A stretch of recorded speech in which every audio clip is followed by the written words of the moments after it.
Hello guys! For today's video, andito kami sa labas ng bahay na sinasabi na nagbebenta ng prangkisa. Actually, bago yan, nag-usap muna kami ng aking asawa na may nag-o-offer daw sa kanya na may nagbebenta daw na prangkisa. Actually, bago yan, nag-usap nga muna kami mag-asawa na may nagbebenta daw ng prangkisa sa samahan dito sa lugar namin. Ngayon, ang sabi ng asawa ko kasi para daw pala yung investment, katulad ng lute or gold nagmamahal katagalan. Kaya, interesado yung asawa ko.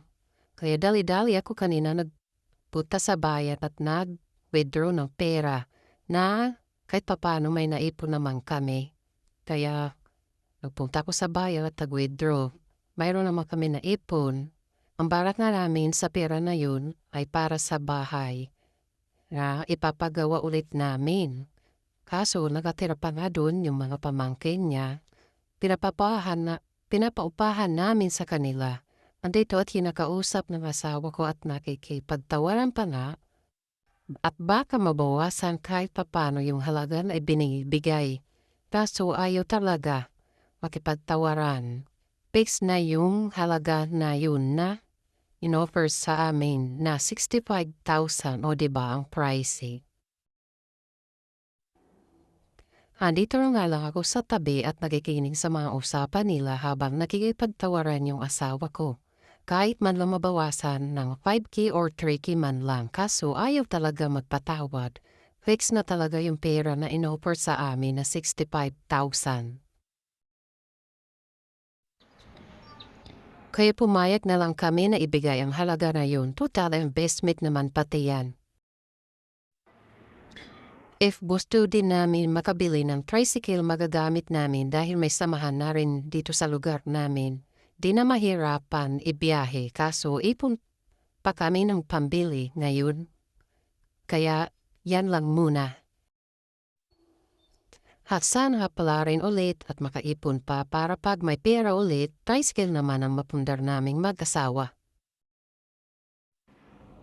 Nakakatawa ang na kahit papano nakakapundar na kaming mag-asawa na dating walang-wala as in zero talaga. Basta't magtutulungan napapadali ang lahat.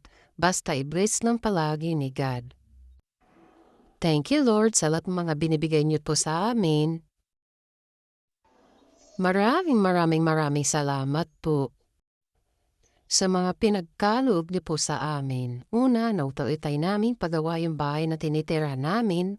Pangalawa, nakapundar kami ng mga gamit sa loob ng bahay at nagkaroon ng sariling kuryente at tubig na dati nakikikabit lang kami at nakikiigib ngayon sarili na namin at marami pang iba. Nakaka-uwi ng probinsya na nakakasakay ng eroplano na dati pangarap lang namin, ngayon experience na namin. Kaya thank you Lord sa lahat ng mga pinaparanas mo sa amin. At ito na nga binibilang na nga ng asawa ko yung pera na napagkasunduan namin na halaga na bibili namin na prangkisa.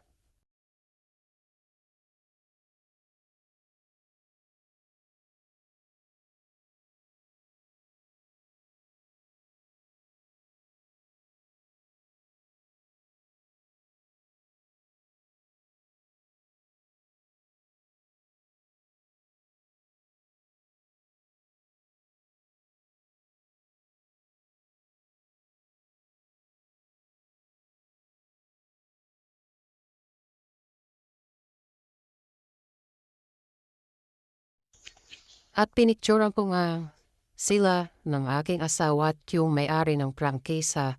Yan lang muna for today's video. Babu!